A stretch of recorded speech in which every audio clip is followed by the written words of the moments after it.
Hi guys, you're welcome to class.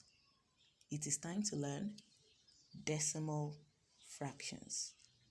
Decimal fraction simply means fractions with point. Decimal means point. And when solving decimal fractions, make use of the place value tenth, hundredth, thousandth. Examples of fractions with tenth are 1 over 10, 2 over 10, 3 over 10. This 1 over 10 means 1 out of 10 parts. This is also regarded as 1/10. This one 2/10, 2 out of 10 parts, 3/10, 3 out of 10 parts, and so on. And for the hundredth, we have 15 hundredths, that is 15 out of 100 parts, 15 over 100, 33 hundredths, 45 hundredths, and so on. And for the thousandths, we have 18 thousandths, 65 thousandths, 218 thousandths, meaning 18 out of 1,000 parts, 65 out of 1,000 parts, 218 out of 1,000 parts, and so on. Now, looking at these fractions, you can see they are fractions, but they are not yet expressed as decimal fractions. And as I earlier explained, I said decimal fractions means fractions with points. Decimal means point. So we're going to express all these fractions now as decimal fractions.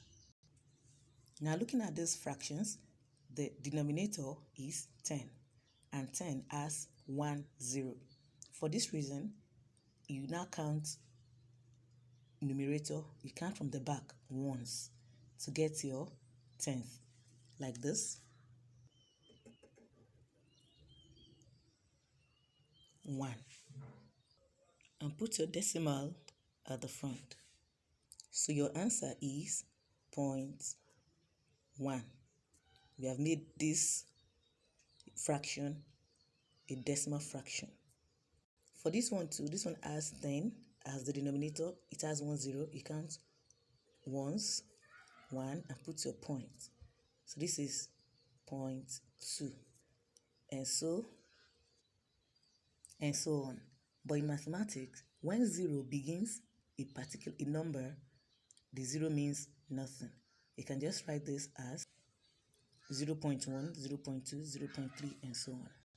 And for the hundredth, you can see 100 has 2 zeros. It does not have 1 0, like tenth. Because it has 2 zeros, I'm going to count two times. I'll count from the back, 1, 2. Just like this, 1, 2.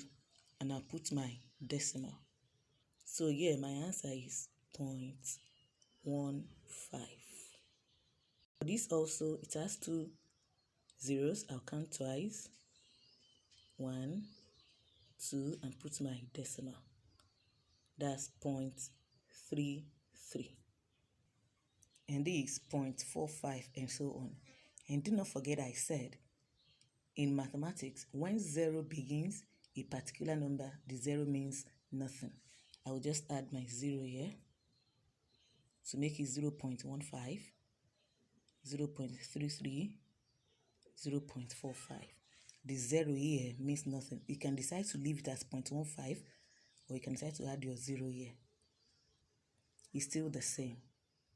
And for the thousandth, we can see that the thousandth has 3 zeros. So I'm not going to count two times. I'll count 3 times because there are 3 zeros here. Now let's start. And here I've counted 1, 2, 3, but you can observe that the third part is empty. Nothing is there. So I'll just add 0 there. And don't forget I said 0 means nothing. So the answer is, and for the second question, I'll count 3 times too. So this is 0.165. And for the third one, 0.218. And as I've earlier explained that when 0 begins a number in mathematics, the 0 means nothing. You can decide to leave your answer like this, or you can decide to add 0. 0 means nothing. It's still the same thing. 0.018 and 0.018 means the same thing. So this is how to change from a fraction to a decimal. Decimal means there must be a point. Trust you have learned something today. If you find this video insightful, please help me to comment, like, share with your friends. Follow me for more educating videos. See you in my next video. Bye.